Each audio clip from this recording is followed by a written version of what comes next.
You can imagine a slow, lazy breath drifting through the mic, a faint hum in the background, the sound of someone settling into a chair beside you, and then, very quietly, "Hey, you awake? Good. Because what I'm about to tell you is something you should probably hear before you fall asleep." A soft, warm chuckle. Don't worry, it's not that scary. Just the sort of thing that stays with you when the lights go out. Another slow breath. Let's begin. There's a hill in northern Maine, a place truckers avoid after sundown, a place hikers refuse to camp near, a place the local police quietly pretend doesn't exist. Brimstone Hill. And if you ever stand on that hill, still, completely alone, you might hear it. The soil, whispering. Not the wind, not insects, not anything living. Just soil. Loose, shifting, hungry earth, breathing like a throat that wants to open. Some say the ground remembers everybody ever buried there. Others say the ground isn't remembering, it's waiting. And a few, the unlucky ones, say the ground speaks your name, softly, patiently, as if the dirt knows exactly who you are and exactly how deep you'll go. Tonight's story is about someone who went too close, stood too long, and listened too closely. Someone who should have walked away before the soil whispered back. Take a breath, lean back, let the room feel a little darker. Now let's drift into the real beginning. Hey, by the way, the voice says with a friendly shrug, if you're new here and you like slow, quiet, unsettling things, you might want to hit that subscribe button. It helps keep the lights dim and the nightmares warm. A soft chuckle again. All right, let's float into the story. Howard Keene wasn't a ghost hunter. He wasn't a paranormal junkie. He wasn't even particularly brave. He was a dad, and also a mildly stressed, mildly exhausted, mildly sarcastic road trip vlogger with a tiny YouTube channel called Miles to Go Before I Sleep. Yeah, even he admitted the name sounded like a tired English major trying too hard. But hey, it worked. The channel was simple. He and his 12-year-old daughter, Lucy, traveled around America recording abandoned places, weird local folklore, ghost towns, forgotten roads, and once, memorably, an entire gas station overrun with raccoons. Lucy was the real star. Bright, curious, a little too fearless, always carrying a tiny purple flashlight she decorated with stickers.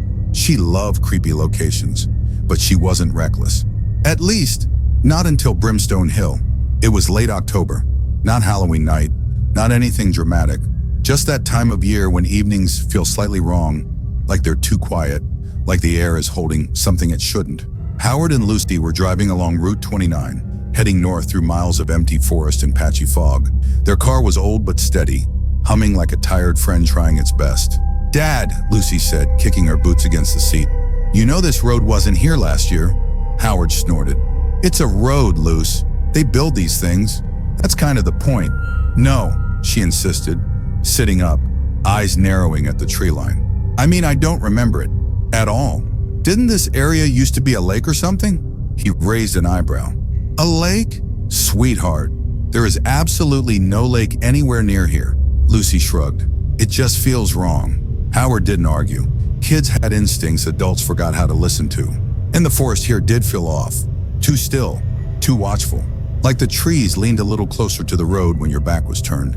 The GPS glitched every few miles, recalculating even though the road was perfectly straight. Then just as the last bit of daylight slid behind the hills, they saw it. A crooked wooden sign on the right side of the road, hanging by one rusted chain. Brimstone Hill Cemetery, 0.4 miles. Howard made a face. "Great, a cemetery in the woods, because we definitely needed more nightmare fuel tonight." Lucy grinned. "We should go." "We absolutely should not." "Dad," she said, raising her eyebrow the way her mother used to. "Abandoned cemetery, creepy fog, off-grid location. This is literally your content." "Damn it," he muttered, signaling right. Lucy pumped her fist in victory. The dirt road to the cemetery was narrow, uneven, and swallowed by trees. Every branch overhead looked like a crooked finger pointing inward. When they finally reached the clearing, Howard turned off the engine, and the silence hit them. Not peaceful silence, not nature's silence, just nothing. Even the wind was holding its breath. Brimstone Hill Cemetery sat in the middle of the clearing, a sloping field of old stone markers, cracked iron fences, and sagging mausoleums. But the strangest part wasn't the stones. It was the ground. The soil looked soft, fresh, almost like it was turned over recently. Dark, moist, loose, even though the last recorded rainfall in this part of Maine was over 2 years ago. Lucy hopped out of the car, flashlight bouncing in her hand. Okay, why does it look like the ground's breathing? It does not look like... Howard froze. Because from where he stood staring at the cemetery floor, yeah, it did look like breathing. Slow rises, slow falls, barely noticeable, unless you stared. Okay, he whispered, rubbing his arms. That's mildly disturbing. Lucy knelt near a gravestone, brushing her fingers across the dirt. Don't touch, she gasped. Dad, it's warm. Howard felt the air thicken in his throat. He stepped closer, crouched beside her, and placed 2 fingers on the soil. And yes, it was warm. Not sun warm, not cozy warm, body warm, like someone buried underneath was still alive. Howard stood, wiping dirt off his hand. All right, he said, trying to keep his voice light. We'll take some footage, get creepy B-roll, and leave before the zombies clock out for lunch. Easy night. Lucy giggled, but her smile faded quickly. Because as she stepped closer to another gravestone, the soil beneath her foot shifted, just a little, like something underneath moved. Lucy froze. Dad, did you feel? Hush. Howard wasn't sure why he whispered. Something in the air demanded it. He listened. At first, nothing. Just the tight, ringing silence of an empty cemetery. Then, a faint, thin sound like air escaping through the teeth. Lucy grabbed his sleeve. Dad, is someone down there? No, he whispered. Yes? I honestly don't know. They both leaned in, listening again, and the sound grew clearer. Not air, not wind, a voice. Low, grainy, close, too close. A whisper curling out of the earth like smoke. Deeper! Lucy's entire body stiffened. Dad, it said, I know, deeper, come, deeper. The voice was calm, patient, as if speaking through soil took effort. Howard grabbed Lucy's hand. Okay, no video, no B-roll, we're leaving. But as they turned back toward the car, the sound followed them. Lucy, her name, whispered from beneath the ground. Lucy's breath hitched. Dad, it knows me.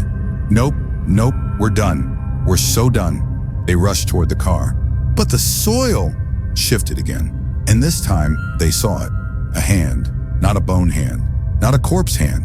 A hand made entirely of dirt grains folding together, shaping fingers, forming a palm. And it reached upward through the soil as if something underneath was learning how to crawl. Lucy screamed. Howard grabbed her, pulling her backward as the soil hand dragged itself an inch higher. For one horrifying moment, the dirt hand pointed at Lucy. Then it crumbled back into the earth, dissolving like wet sand. Howard shoved Lucy into the car, slamming the door. They drove out of Brimstone Hill faster than either of them could speak. Hours later, they checked into a cheap roadside motel. Not haunted, not abandoned, just sad. The room smelled like old cigarettes and lemon cleaner, pretending to hide them. Lucy sat on her bed, knees to her chest. Dad, the ground said my name. He didn't know what to say. He wanted to lie. He wanted to say it was the wind, a trick, an echo, but he couldn't. Luce, I don't know what that was, but we're safe now, okay? She nodded, but she didn't believe it, and she was right not to. Because that night, long after Howard fell asleep, Lucy woke to a sound, a soft, delicate sound, a whisper coming from the carpeted floor beside her bed. Lucy, she froze. Deeper, her breath trembled. Come, deeper. Lucy leaned over the edge of her bed, eyes wide. The carpet was moving, just slightly, like something beneath the motel floor was pushing upward. Lucy! She jumped back, curling against the headboard. Dad, she whispered. Dad, wake up! But Howard didn't wake, because the whisper wasn't meant for him. It was meant for her, and it had followed her. EPR. The whisper seemed to curl under her pillow, brushing her ears like a cold breath. You belong deeper. Lucy squeezed her eyes shut, shaking, trembling, praying she'd wake up from a nightmare. But morning came, and the voice didn't stop. Not really. It just went quiet, waiting. The next day, Howard packed the car quietly. Lucy barely spoke. Her eyes were dull, tired, like she didn't sleep at all. As they pulled out of the motel parking lot, Howard said, We're going home. No more filming, no more spooky cemeteries, I'm done. Lucy looked out the window. Her voice was small. Dad, what if the ground wants something? What do you mean? She hesitated. What if it wasn't calling me because it knew me, but because it needs me? Howard felt something cold crawl through his chest. Lucy, don't think like that. But she didn't respond, because on the window beside her, there was a tiny handprint. Small, child-sized, pressed into the glass from the inside, and the handprint was made of dark, grainy soil. Howard hit the brakes, and Lucy whispered, Dad, it followed us. Howard kept the car moving even though his hands were shaking on the wheel, and Lucy just sat there staring at that muddy handprint on the glass, like it was some kind of quiet invitation. And I know if you were sitting beside them right now, you'd probably whisper the same thing Howard did under his breath. This can't be real. But the soil didn't care what he believed. It just kept clinging to them, hanging in the air like a thought that wouldn't leave. And Lucy, she finally turned her head toward her dad and said in this soft, worn-out voice that didn't sound like a 12-year-old anymore, Dad, it wasn't supposed to follow us. And Howard tried to play it cool, tried to smile, tried to breathe like a normal human being, but the truth slid out in this tiny whisper. I know, sweetheart, I know. And the road ahead was long and empty. The kind of empty that makes you feel like someone erased the whole world except the two of them. And he kept glancing at Lucy like she might disappear if he blinked too slow. And she kept pressing her finger against that little soil mark, almost like she was listening to it. And then she pulled her hand back quickly, eyes wide, saying, Dad, it's warm. And that was all he needed. He floored the gas, engine groaning, car trembling, but the whisper didn't need the cemetery anymore. It just traveled with them, sliding through the air vents, sinking into the seats, curling under the dashboard in a low, steady murmur only Lucy seemed to hear. And when they stopped for gas an hour later, Howard got out first, taking this big, frustrated breath like he was trying to inhale courage. And he told Lucy, stay in the car, okay? Don't open the door for anyone. And she nodded but didn't take her eyes off the floorboard where a faint tapping sound had started, like fingers drumming from underneath the car. Howard tried to ignore it as he walked across the empty station, the fluorescent lights flickering above like they were losing interest in staying alive. And he grabbed 2 coffees he wasn't sure he'd drink, plus some snacks he wasn't sure she'd eat. And when he came back out, Lucy wasn't looking at the window or the floor anymore. She was looking straight at the ground beneath the car, her posture stiff like she'd been frozen in place. Howard dropped the coffees, sprinted, yanked her door open, whispering, Luce, honey, what did you see? And she didn't answer with words. She just pointed down. And when he followed her finger, he saw the dirt under the car, dry, dusty roadside dirt, moving like something was tunneling through it. Not fast, not dramatic, just slow, steady shifting like a burrowing animal.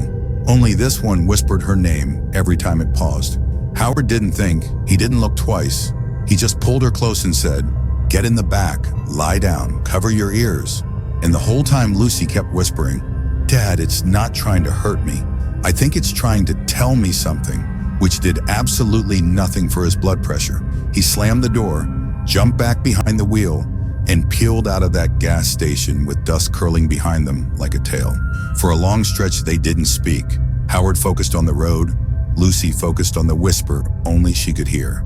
And the world outside felt heavier, darker, like the trees were bending a little closer to listen. After a while, Lucy crawled up to sit behind him and said, Dad, can I tell you something without you freaking out?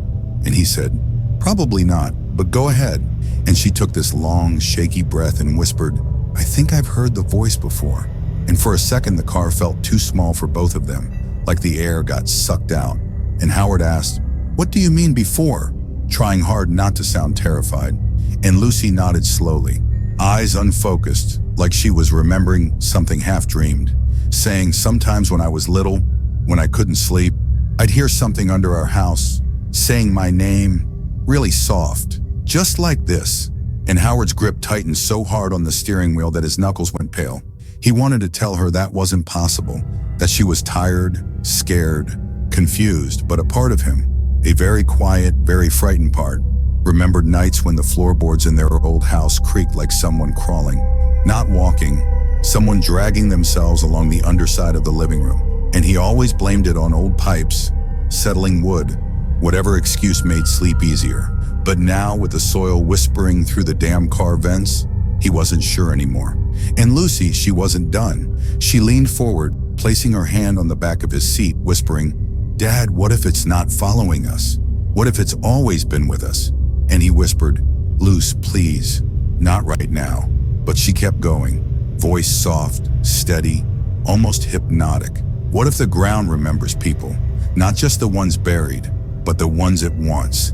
And Howard could feel her breath on his neck as she whispered, "And what if it wants me?" He slammed on the brakes, hard. The car skidded to a stop on the shoulder of the empty highway, dust swirling around them like startled ghosts. Howard twisted around in his seat, grabbed her shoulders gently but firmly and said, "Listen to me, Lucy Keene. Nothing is taking you. No ground, no soil, no ghost, no whisper. You hear me?" And she nodded, but she didn't look convinced. The whisper didn't help either, because even with the car off, the engine quiet, the world silent around them, they both heard it. Not from the ground this time, not from under the car, from the trunk, a soft, patient whisper sliding up through the metal. "Lucy!" Howard's breath stilled. Lucy leaned closer, and even though her voice shook, she said, almost like she was answering a question, "I think it's trying to open something." Howard swallowed, forcing calm he absolutely did not feel, whispering, "We're not checking the trunk. Not tonight. Not on this road." And he turned the engine back on, hands trembling, too much to hide it. The highway stretched ahead, empty, endless, and the night seemed to fold around them like a blanket, trying a little too hard to be comforting. And somewhere between mile marker 57 and 58, Lucy whispered, "Dad, I think it's calling from Brimstone Hills again." And Howard said, "We're never going back there." But Lucy, staring out the window into the dark trees slipping past, whispered, "I don't think we get to choose." And the whisper rose again, soft, warm, familiar, curling around her name like a promise waiting to be fulfilled. "Dear." Howard didn't sleep that night, not even for a second, even though he kept his eyes closed and pretended to drift off just so Lucy wouldn't worry. But his mind stayed sharp and wired, listening to every tiny creak in the motel walls, every soft hum from the heater, every faint breath coming from the floorboards. Because the whisper hadn't gone silent. It had only learned to hide better, slipping beneath the ordinary sounds like a secret buried under someone's heartbeat. And when morning came, Howard opened his eyes to find Lucy already awake, sitting cross-legged at the foot of the bed, staring at the carpet the same way someone stares at ocean waves before deciding whether to step in. He whispered, "Morning, kiddo," trying his best to sound normal, but Lucy didn't look up. She just said in this calm, eerie voice that didn't belong to a child, "Dad, it moved last night." And he swallowed hard, whispering, "The carpet?" And she nodded once, slow and steady, adding, "It was breathing again, like the cemetery ground." Howard forced up a shaky smile, rubbing his face. "Well, maybe the motel has plumbing problems," he muttered. And she finally looked up at him with this tiny, tired smile, like she knew he was lying but appreciated the attempt. They packed their things quietly. No jokes, no complaints. Just this silent agreement between them that something was following, something patient, something that didn't get tired. As they stepped outside into the cold morning air, Howard felt it first, a faint vibration under his shoe, like the ground sighed when he moved. He didn't mention it. He didn't dare. They got into the car, and for the first 20 minutes of driving, everything seemed fine, normal even, until they passed a sign that read, "Brimstone Hill 12 miles." And Lucy whispered, "Dad, that wasn't there yesterday." And Howard's chest tightened because she was right. They had taken a completely different route, yet somehow every road was bending them back toward that cemetery like the world was folding inward. He said, "We're not going," with this tone that tried to be firm, but the whisper answered instantly, curling up from the floorboards like a warm breath under a blanket. "Come back." And Lucy pressed her palms against her ears, whispering, "Dad, it's louder." And he sped up, gripping the wheel like he was holding onto sanity by the threads.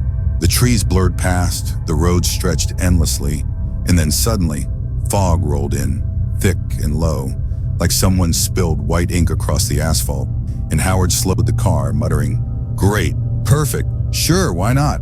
trying to distract himself with dry humor, even though his voice cracked halfway through. The fog grew so heavy they could barely see a few feet ahead, and Lucy leaned forward, wiping the windshield with her sleeve, even though that did nothing, whispering, "Dad, I think something's in the road." And before he could ask what she meant, the car rolled over something soft, something that felt like loose soil. Howard slammed the brakes, heart hammering, and they both stared ahead, eyes widening. The road was covered, completely covered, in fresh, dark, shifting dirt. Not dumped, not shoveled, placed, spread, breathing. Howard whispered, "No, no, no, no, no." And Lucy whispered, "Dad, look," pointing to small indentations forming in the dirt, little fingertip marks pressing upward, like something underneath was trying to push through. Howard reversed fast, tires spinning, but the soil spread behind them too, inching forward across the pavement like a slow, confident wave. And Lucy grabbed the back of his seat, whispering, "Dad, it's hurting us." And he didn't argue because it was true.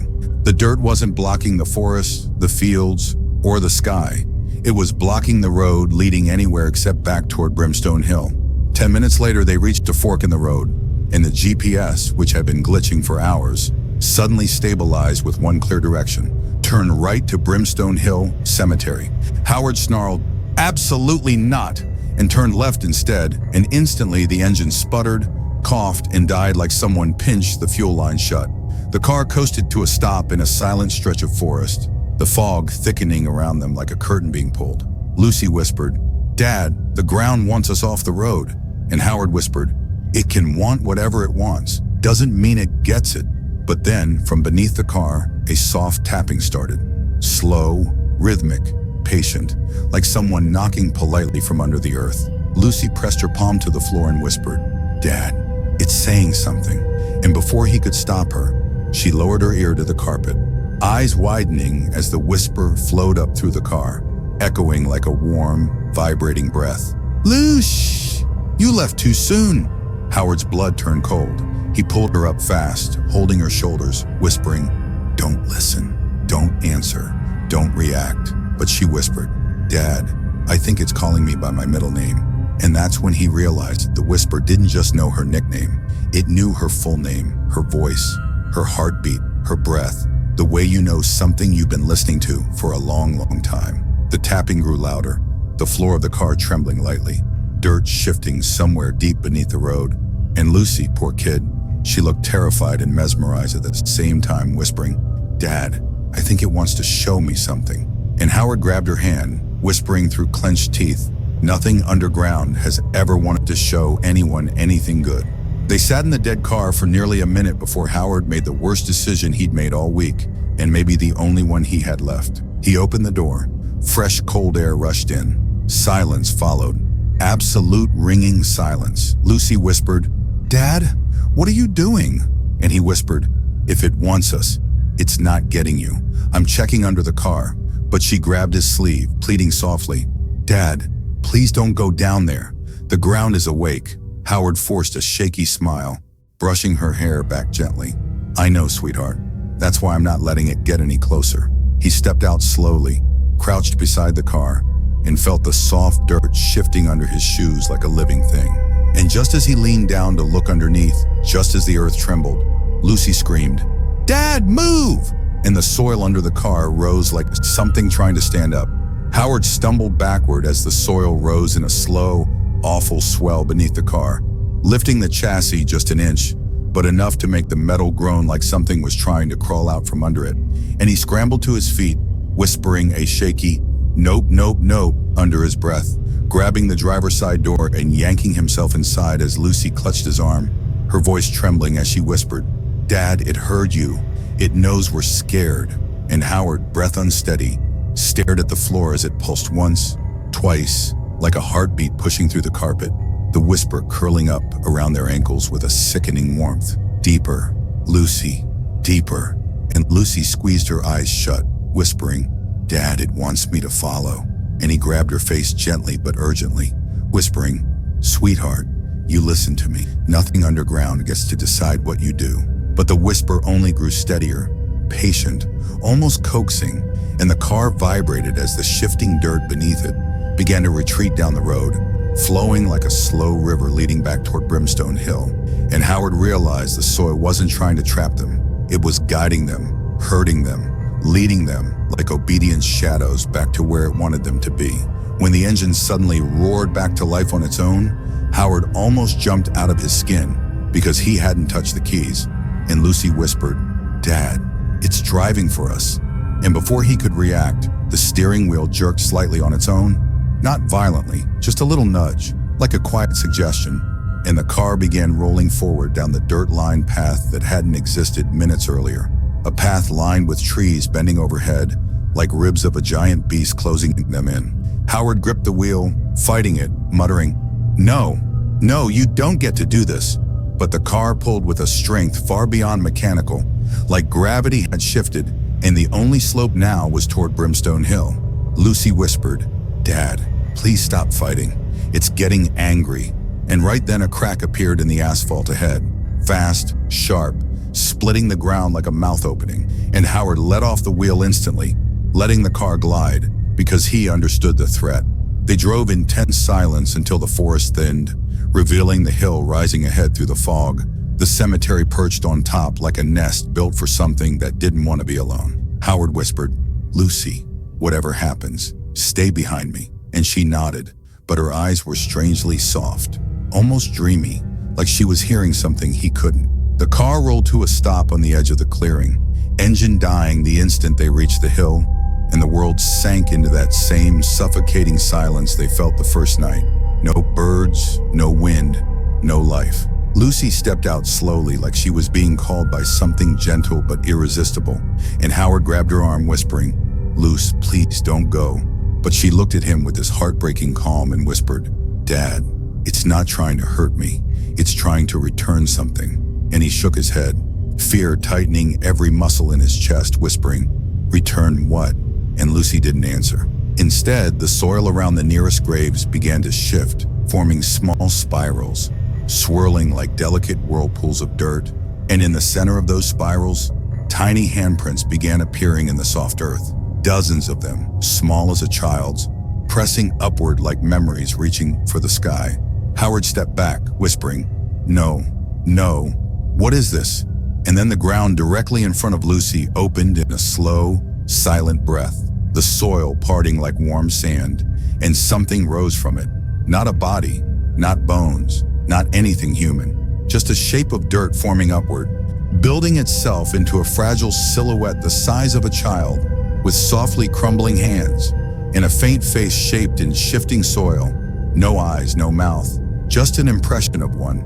And it reached toward Lucy with this hesitant, trembling motion, as if asking permission. Lucy didn't step back. She whispered, "Dad, I think it's lonely." And Howard felt something inside him shatter because he saw it too. The figure wasn't threatening, it wasn't attacking. It looked afraid, like it had waited years for someone to listen. But then the whisper rose, different this time, layered, louder, dozens of voices instead of one, crawling through the air like a trembling choir buried alive. "Return her, return her, return what's ours." And Howard felt the ground beneath his feet soften, sinking just enough to make his stomach drop. And he pulled Lucy behind him, shouting, "She's not yours!" And the soil trembled like thunder muffled under blankets, cracks spreading out from the graves like long reaching fingers.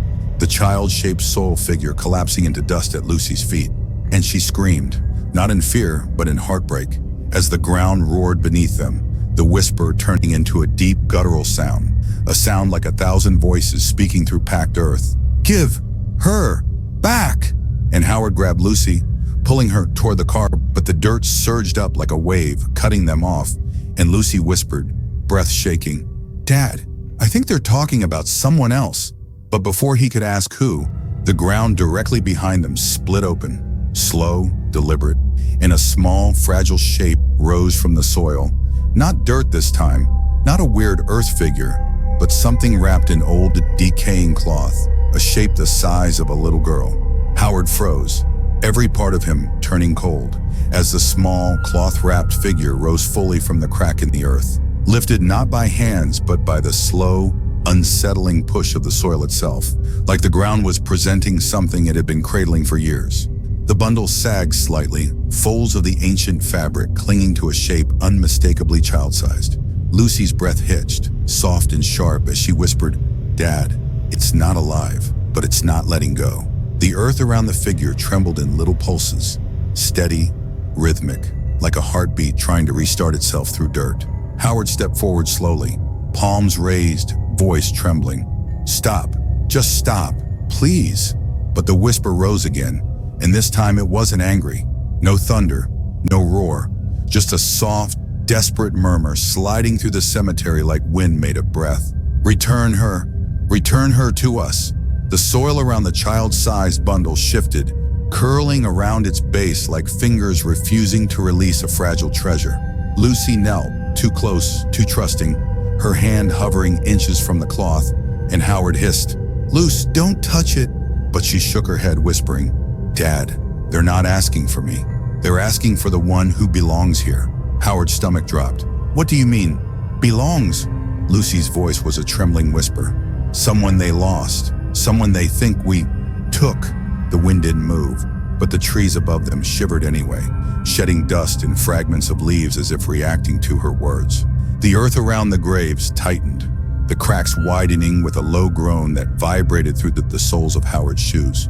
The soul voices swelled again, layered, pleading, "Give her back, give her back." Lucy slowly reached out, just one trembling finger, and touched the fabric. The reaction was instant. The ground heaved upward in a sharp jolt, throwing Howard backward as Lucy gasped. Her hands stuck for a second to the cloth like static pulling skin. A sudden wave of warm air blasted from the crack, carrying the thick scent of damp soil and something older, something like forgotten breath. The bundle twitched, not alive, just shifting from the pulse of the earth, but the movement made Howard's blood go ice thin. Lucy's eyes widened. "Dad, it's showing me something." Her face went slack, not unconscious, but distant, like she was listening to a lullaby only she could hear. The whispering voices wrapped around her, circling, tightening, rising into a rhythmic chant. "Lost, lost, lost, found, found, return her." Howard crawled toward her through the trembling dirt, shouting, "Lucy, look at me." But she didn't blink. Her head tilted slightly, as if someone was whispering in her ear. Then a single tear rolled down her cheek. "They think," Lucy whispered, voice so small it almost disappeared into the earth's hum. "They think I'm their daughter." Howard grabbed her shoulders, shaking her gently, voice cracking. "You're mine. Do you hear me? You're my daughter." But then she turned toward him, eyes shining with something he didn't understand. Fear and pity tangled together, and whispered, "Dad, I think their daughter died here, a long time ago, and someone took her away. Someone who shouldn't have." Howard's heart stopped for a beat. The earth shuddered. The bundle shifted again, and the whisper turned sharp, accusatory, rising like 1,000 buried hands clawing at the surface. "Return her, return her, return her." The ground beneath Howard split, swallowing his left foot up to the ankle, dragging him down with a sudden violent jerk. He screamed, grabbing at the dirt, pulling himself free as the cemetery erupted into a storm of trembling soil. Lucy staggered back, hands covering her ears as the voices thickened, merging into one monstrous, echoing demand. Then everything stopped. Sudden stillness, sudden silence. The bundle at Lucy's feet unwrapped itself, slowly, gently, as if invisible hands were peeling the fabric away. And inside it was not a child's body, not bones, not remains, but a small, delicate object wrapped in dirt and age like a keepsake. A locket, old, rusted, covered in soil, yet somehow impossibly familiar. Lucy whispered, "Dad, this is mine." But her voice wasn't confused. It was terrified. One long, single paragraph, no breaks, sleeping horror tone, slow, human, whisper-like, cinematic, conversational, no headings, no script cues, continuing part 6 exactly in the style you requested. Howard stared at the locket in Lucy's shaking hand, and for a second the cemetery felt impossibly quiet, like even the wind was holding its breath, and he whispered, barely audible, "Luce, that isn't yours. You've never owned anything like that." But Lucy didn't answer right away, her fingers trembling around the dirt-crusted metal, as if it were pulsing faintly with its own tiny heartbeat. And then she finally murmured, "I know, but it feels like I have," her voice softer than the whispering soil, almost ashamed, and Howard felt something cold slip down his spine because the way she said it didn't sound confused. It sounded like a memory trying to crawl up from the wrong lifetime. And he reached out slowly, trying to take the locket from her hand. But the instant his fingers brushed it, the soil around them trembled like a warning growl, subtle but deep, vibrating the air in his lungs. And Lucy jerked the locket back to her chest and whispered sharply, "Don't. They don't want you touching it." And Howard whispered back, "They? Lucy, listen to yourself. There's no they here. It's just dirt and old graves." But even he didn't believe his own words because the cemetery was breathing again, the soft rise and fall of invisible lungs hidden beneath the earth. And those faint, gravelly whispers moved through the ground like slow-moving shadows, curling around their ankles, brushing against their skin with a cold, grainy touch that felt dangerously close to curiosity. And Lucy tilted her head, as if listening to something right beside her ear, even though no one was there, whispering, "They buried her locket when she died, and someone dug her up. Someone stole her from them." And her voice cracked on the last word, breaking like something inside her hurt for reasons she didn't understand. And Howard felt panic rising in his chest as he whispered, "Lucy, sweetheart, that's not your memory." But she clutched the locket so tightly that dirt squeezed out between her fingers. And she whispered, "Dad, I think they're trying to show me who took her." And the earth responded instantly, groaning as a patch of ground in front of them slowly sank downward like wet clay, creating a shallow basin where the soil began to swirl in slow circles, forming a rippling image, not clear, not sharp, more like a shadow reflected in muddy water, of a man digging under moonlight, pulling something small from a grave and whispering, "I'm sorry, I can't lose you again." And Howard felt his throat lock because the man's silhouette was familiar in the worst possible way. The shape of the shoulders, the angle of the head, the trembling in the hands. It looked like him, or at least some version of him. And Howard stammered, No, that's not me. I've never been here before. I've never touched anything in this place." But the soil voices thickened, low and mournful and accusing, whispering, "The father took her.